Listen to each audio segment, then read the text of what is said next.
Shaw's Mountain Pass is named after Shaw's Mountain, over which it traverses on the R320 route between Caledon in the north and Hermanus in the south. The 6-kilometer long pass descends 185 meters from a maximum altitude of 282 meters, providing sweeping views of the farming valleys to the south. It contains 15 bends, corners and curves, of which only one exceeds 90 degrees. The pass offers attractive scenery over one of the most beautiful valleys of the Overberg, where proteas, fynbos and wildflowers abound.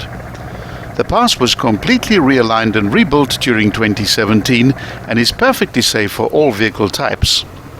Note that a lower than normal speed limit of 80 km per hour applies. Driving south from Caledon, the road continues through pastoral farmland of wheat and canola before arriving at the northern end of the pass.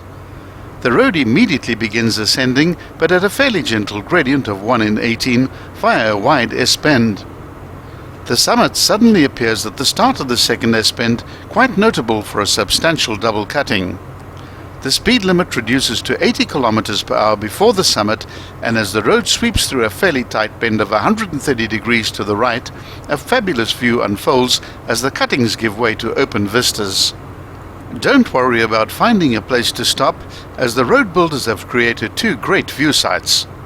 There is one right at the summit, which comes up quite suddenly, and another better one about halfway down the descent.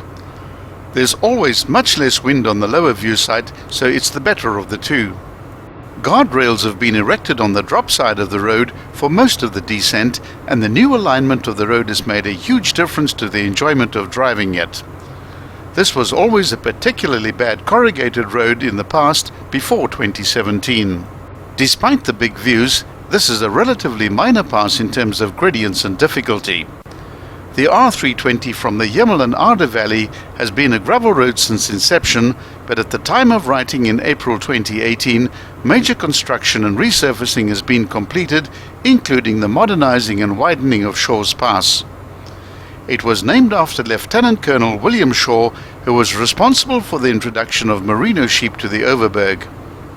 His farm was known as Trenkisrivier, but he renamed it Muirton after his family's farm in Scotland. Shaw was an ex-Indian Army officer who settled in the Cape in 1839. Halfway down the descent on the southern side, there's a very sharp turn-off onto a gravel farm road, which crosses the long valley to the east, past the Glen Oaks farm, and ends on the main tarred road between Caledon and Stanford. This makes an enjoyable circular loop through some of the most beautiful parts of the Overberg, starting and ending at Hermanus, and taking in 3 passes in the process, those being Hemel and Aarde, Shaw's Mountain Pass, and Akkedisberg Pass. The rare Overberg sandstone fynbos can be seen in the vicinity of the pass. It's usually found on low mountains and plains where the soil is quite acidic. For the patient traveller, you might even get a glimpse of the rare Robertson's blue butterfly. The road now bends gently towards the left, and the pass ends at the 6-kilometer mark, adjacent to a set of farm buildings.